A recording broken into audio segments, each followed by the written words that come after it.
Hey, look, we kind of match. Cute. Everybody, the year was 1778. how I wish I was in Sherbrooke. now.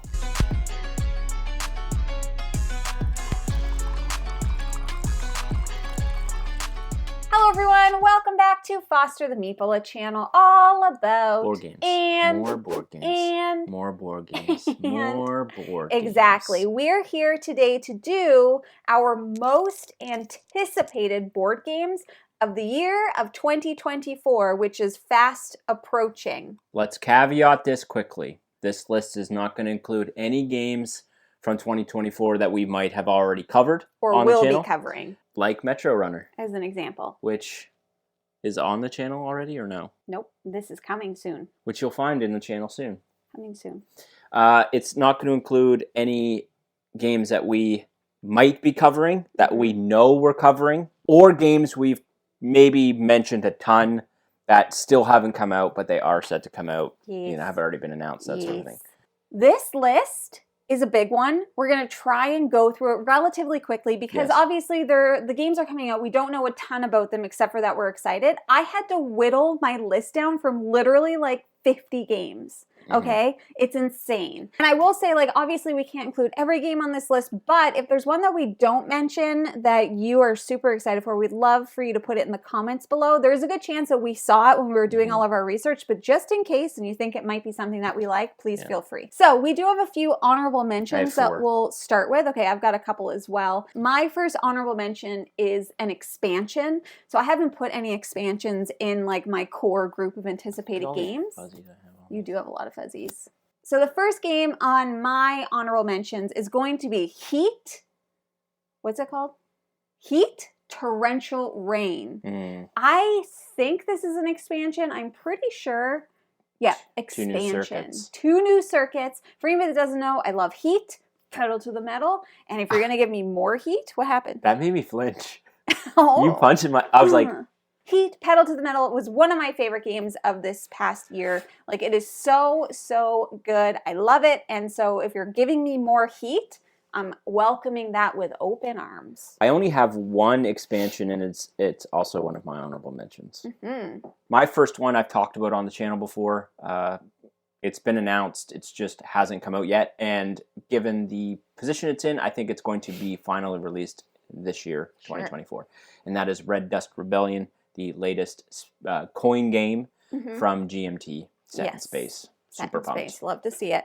My next honorable mention is called Cafe Barras, which I'm putting it as an honorable mention because I do already own the micro game, but this is a new one coming from KTBG. And just to kind of put that in a pool, anything that KTBG does, I will be excited for. So the KTBG pool is going to include Wasabi and Cafe Barras for right now. Yep. I guess I could have done that with GMT. GMT is always going to have my attention because my next honorable mention is Jest of Robin Hood, which, again, is also been already announced, but I do think is going to release in 2024 based off the current position of the P500. Exactly.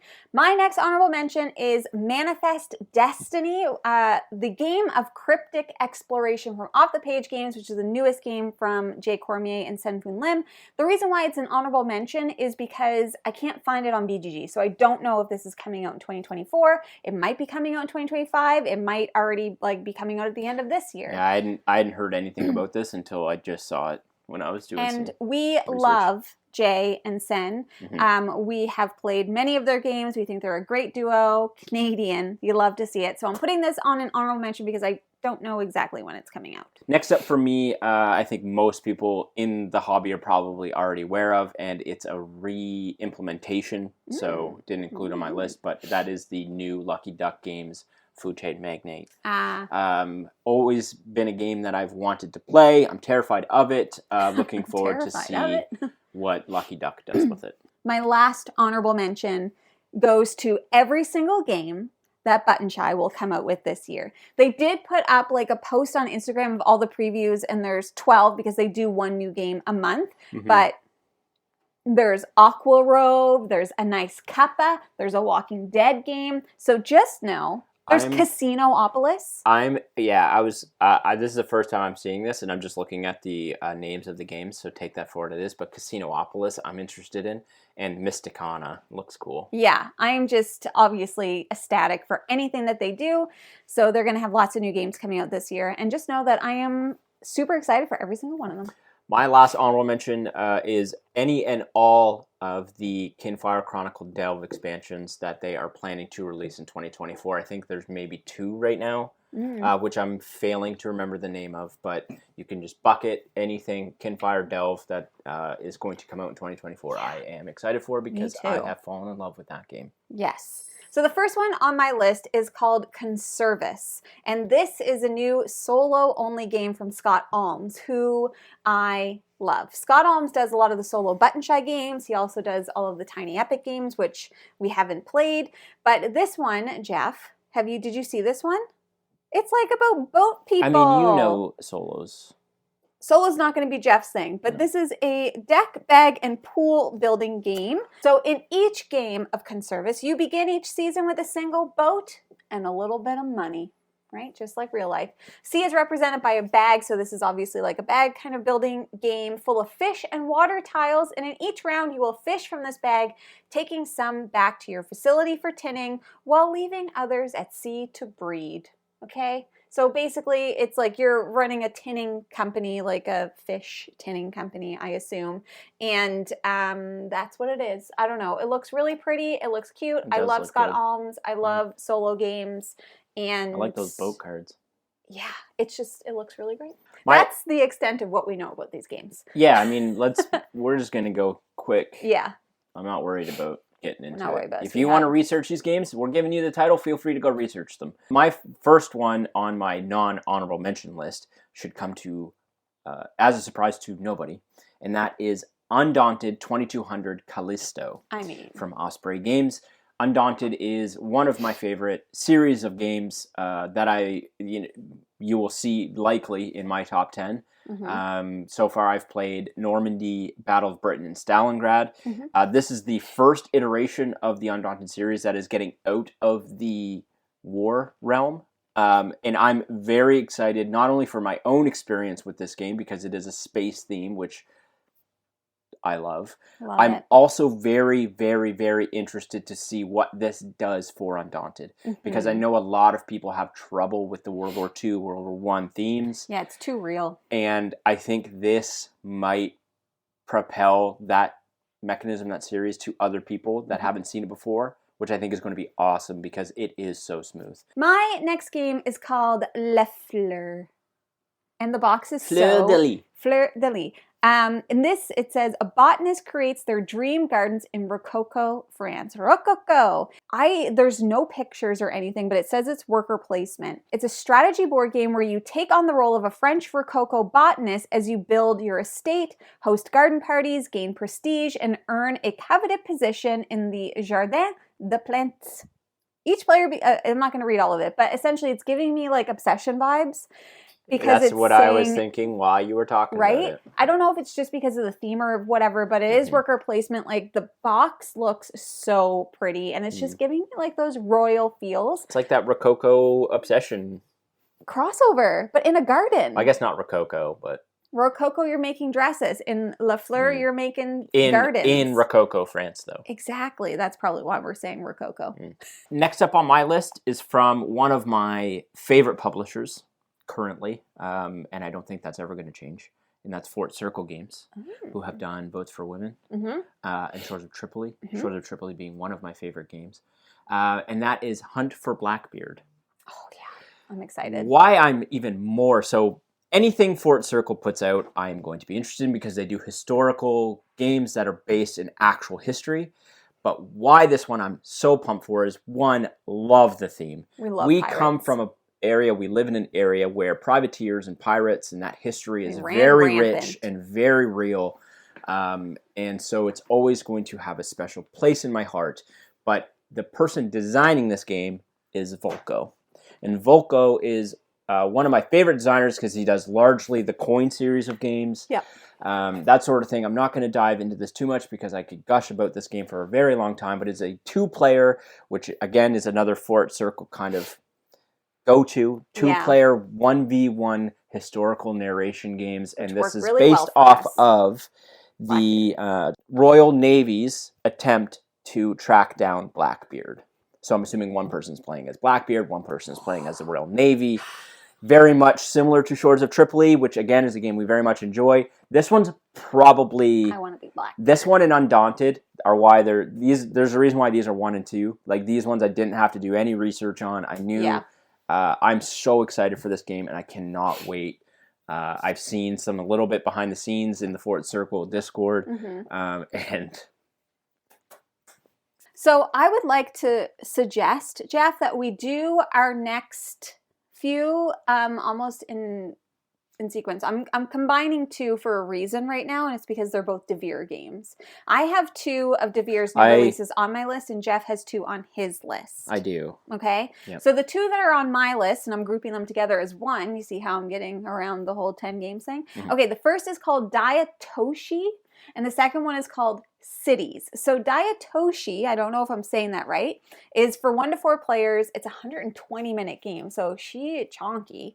Use the power of steam to do business and expand your factory in the big city. So Diatoshi is kind of like a city builder style of game. There's, once again, not many pictures or anything on it, but it almost looks a little bit like steampunky. It definitely, like, Devere is fantastic at making like thick, heavy games in a small box, and this looks like no exception to that. I'm loving the artwork. And then speaking of cities, the next one is called Cities. Travel through the most unique cities around the world and plan the best neighborhoods. So another one where you're kind of like building out more of, it sounds like a neighborhood with parks and office buildings and leisure areas, and you're doing all of these things. It's a city building game with drafting. Steve Finn and Phil Walker Harding. Look at that. Okay, you love to see it. Praise be, exactly. So this one is a bit more of a tile placement game, whereas the other one, it sounds like is a bit more of like a heavy strategy game. City seems like it might be a little bit more of a lighter city building using tiles and like little houses and stuff. Regardless, Devere. I'm excited for whatever they put out. I have 2 completely different Devere games on my list. Exactly. And I had all 4. So Jeff has 2 of them, but those are the 2 Devere games that I'm really looking forward to. So I'll stick with the Devere theme. The 2 for me are called Salt and Sea, and then the other one is called Sand. Salt and Sea is basically a, from what I can gather, you're building out like a mining corporation, and you're extracting geothermal energy. I love a good, like, I don't want to call this like a city builder, but like infrastructure builder, where you have to put out like new buildings to get more beneficial like output and that sort of thing. So I haven't seen Salt and Sea. I did see the box and stuff while we were at PAX, but again, sounds super cool. I'm super interested. It's Devere. But I think I am a little bit more excited for Sand, and I'll tell you why. I don't know a lot about it, but it's a pick up and deliver game. Jeff loves pick up and deliver. I freaking love pick up and deliver, and if Devere's doing a pick up and deliver game, that is something I am going to love. You actually might like this. So it is pick up and deliver, and basically you're in this desert, and you're an intrepid traveler that's picking up resources and taking them from town to town and kind of, you know, building up your prestige that way. But let me just read this. They collect goods to take them to other places and thus earn gold for the transport service. They cross the dunes on the backs of their faithful caterpillars, which, cared for, will grow and help players complete their tasks more effectively. On caterpillars? Along the way, they will be joined by helpful companions and be entrusted with missions that, if completed, will bring good benefits at the end of the journey. Help the plants take root again, and perhaps there's still some hope for this desolate place. Aw, caterpillars. So that is Salt and Sea and Sand, both from Devere. My next one is called Clash of Magic Schools, and this is from ELO. And this is a 2-player only game where each player is playing as a rival magic school. Okay, so this has set collection, it has hand management, and it is a very mean take that game. So essentially you're going through different like trials and challenges versus the other school. So number 1, we love 2-player games. Number 1, I love anything that's got like a magic school type of theme.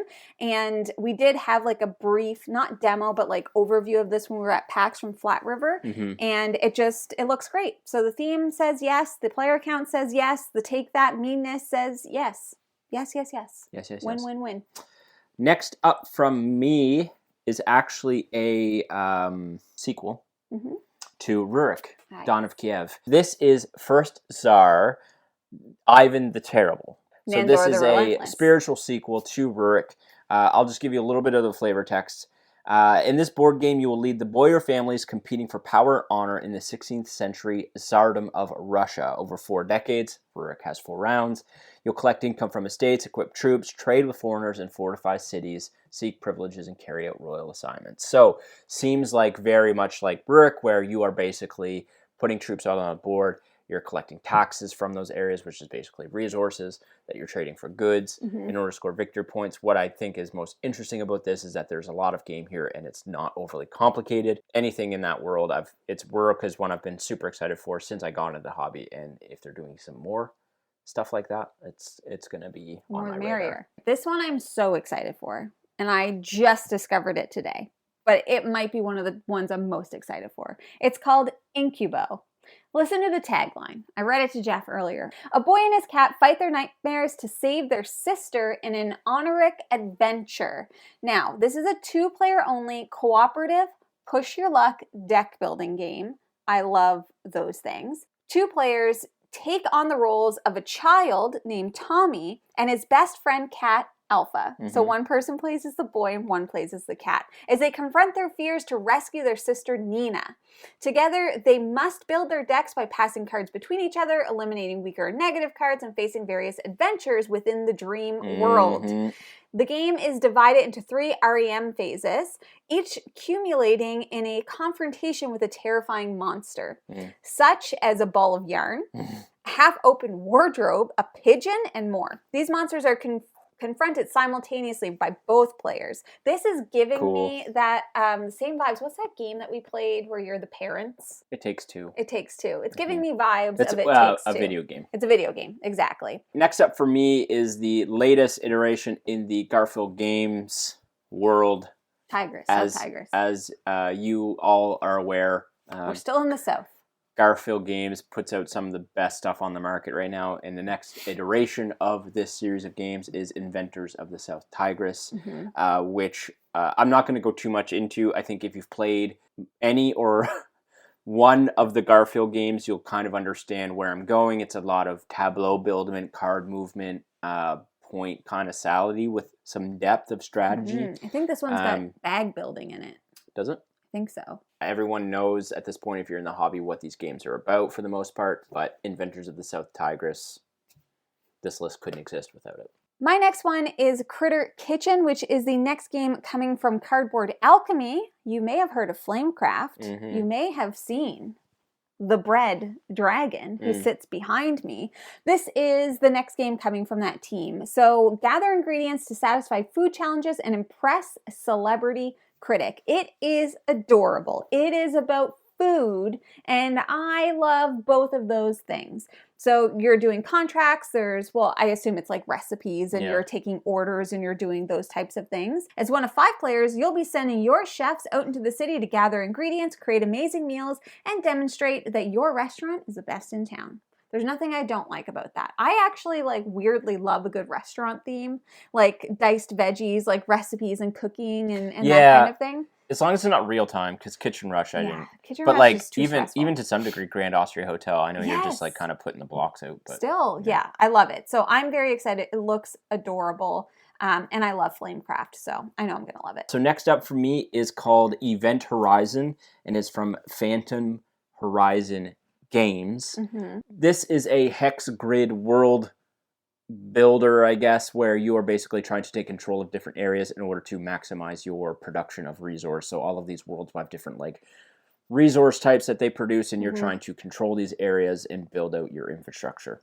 That's basically all I know about it. Civilization, but I will tell you, space. Yeah, Civilization in Space, and the cover was what drew me in. It looks incredible. It looks like a space game. It is very space-themed. For sure. Okay, my next one is called Middle Ages, which is a new one that's coming from Hachette or Studio H. We got a brief overview of this game while we were at PAX Unplugged, and this, I believe, is a re-implementation of an old game.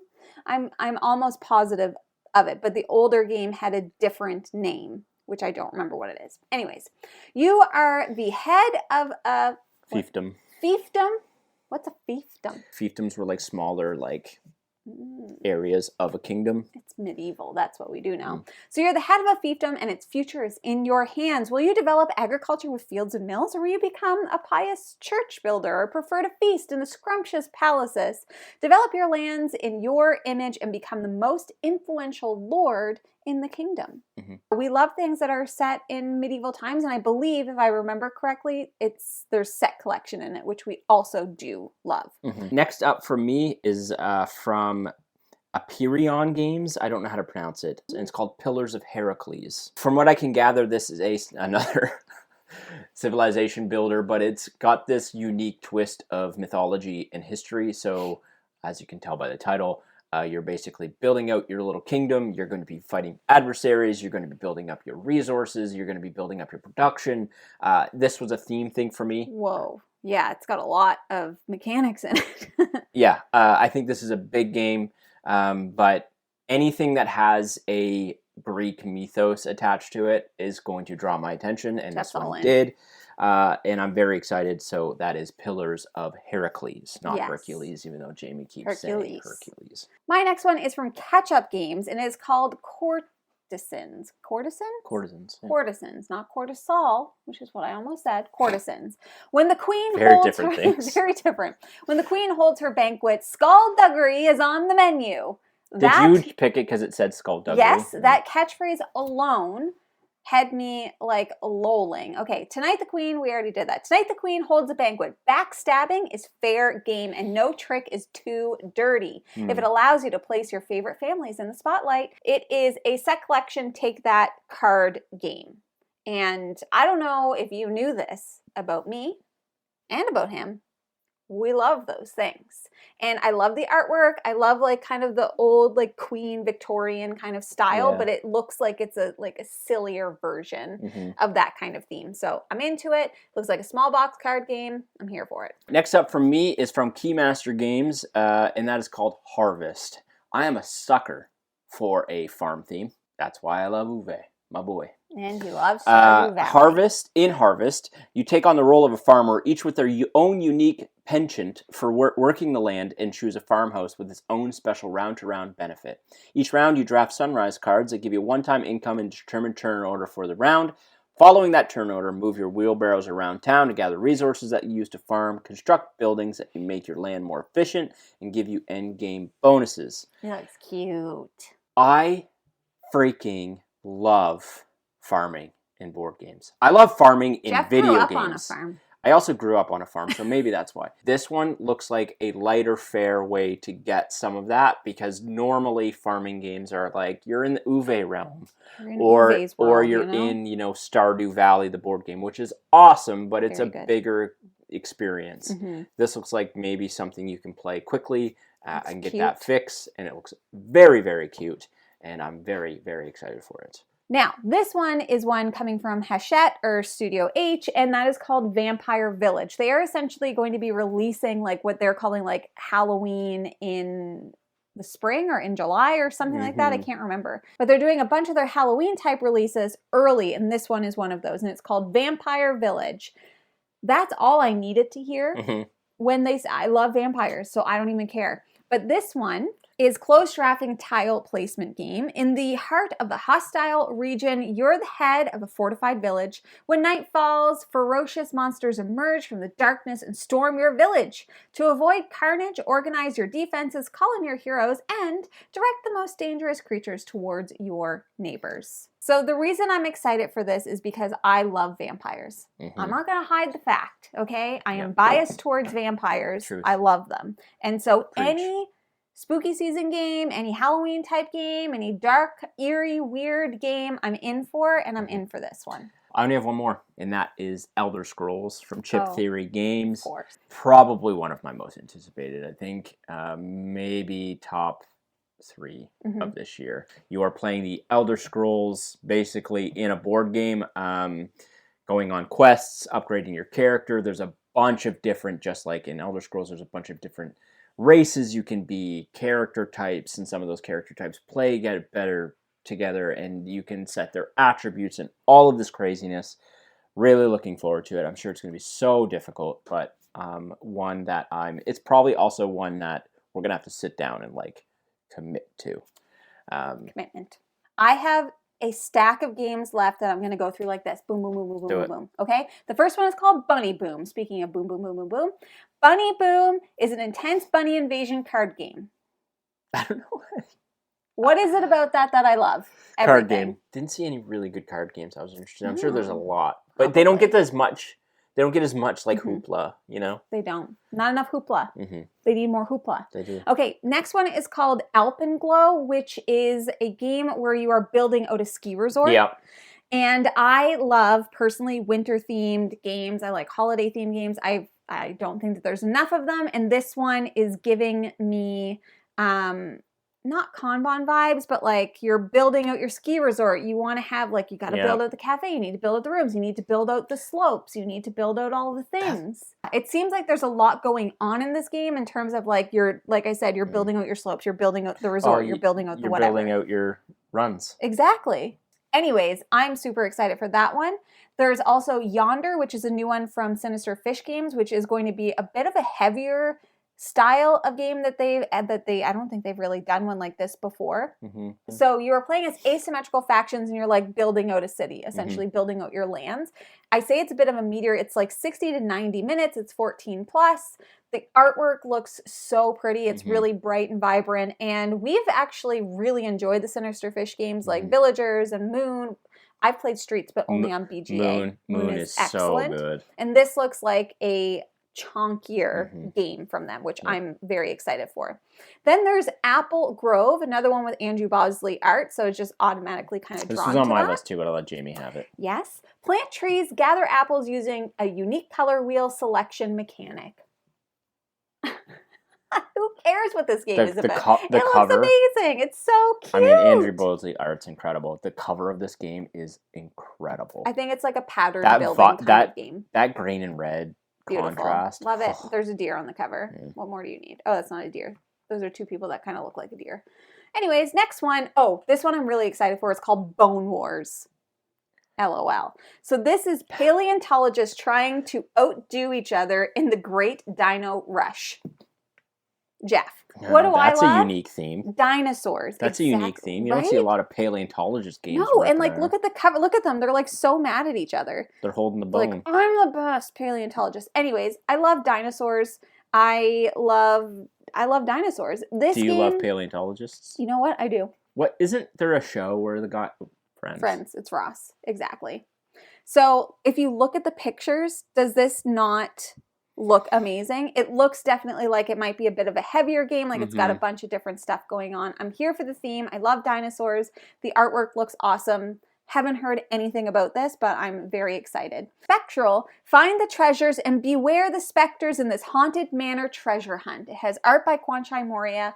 Bitewing does great games. They did Zuvadis, they did Trailblazers, so they, I think, are going to be like one of those publishers to start watching, because I'm excited. 2 to 5 players, 30-minute game. Yep. And it looks like it'll be great for the spooky season. Zuvadis. Snowfall Over Mountains is the new Pencil First game. This is on my list because it is a snowy, wintry themed game. Explore the mountains near your cabin on a peaceful, solitary stroll through nature, and it's also a solo-only game. So you know it's on my radar, not on his radar, it's on my radar. Okay?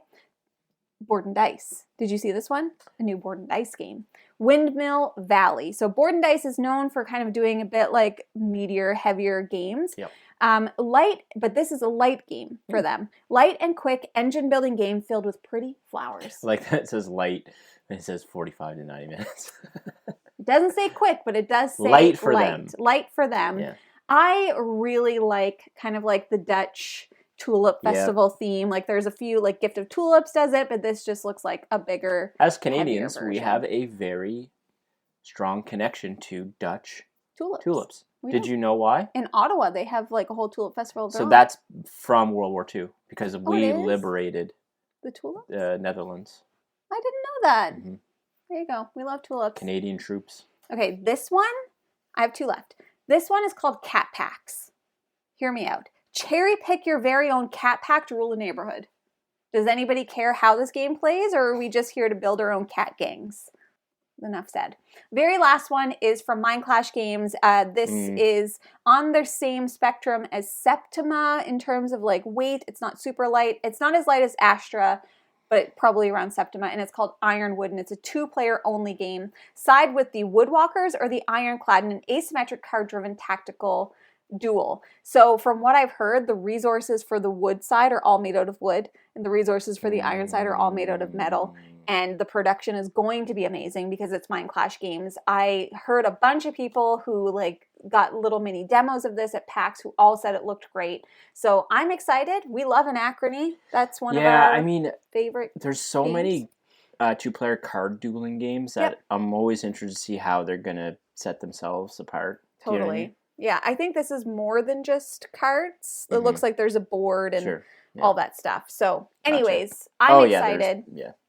I think Mind Clash makes great games, and so I'm here for it. Love and it. those are a bunch of games. More Jamie than me. Clearly, I missed the... I had to cut this down from like 50 games. I am so excited. I think 2024 is going to be a really good year for board games. I actually agree. I think I'm pumped. This might be the year I've been the most excited for what's coming out. And I feel like I know more. Like last year I didn't know what was out there. And this isn't even including Kickstarter, like a bunch of Kickstarter games. And again, this isn't including stuff that we think we're covering or that we already have covered. Like, there's a lot of good games coming out. There's a lot of good games coming out. Once again, love to know down below what games are you most excited for 2024. We would love to know. But that is everything that we have for you today. Now, if you're interested in buying board games, in the future, like any of the many we mentioned today, you should first start by checking your friendly local gaming store. And for us, that is... the Boardroom Game Cafe. Yes, it is. Do you like snacks? I do. Perfect. Where do people get snacks? MunchPak. Exactly. Thank you so much for watching. If you like what you see, please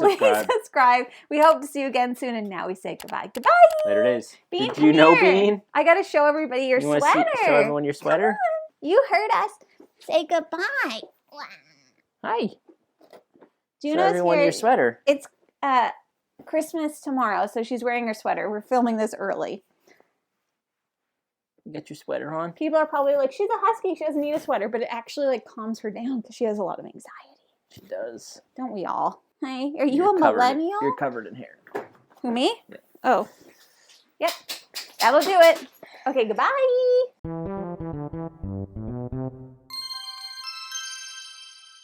Bring it up. We're not doing this in any order, right? No. Year was 1778. I wish I was in Sherbrooke now.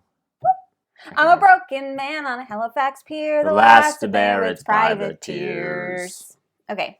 But the year is actually coming to 2024, FYI. I did exactly 10 because that's what we said we were going to do. You did exactly 10? Yeah, that's what you said we're doing 10. You got to pick 10. We're not, Jamie, there's like 20 there. I can't pick 10. I'll try and do whatever. Okay. That's trying to sneak right into your lips. Did you feel that when I pulled it out? Area control, rondel mechanics, deck building, tableau building, set collection, resource management. Love it. You want a little bit of everything? Boom. Got it.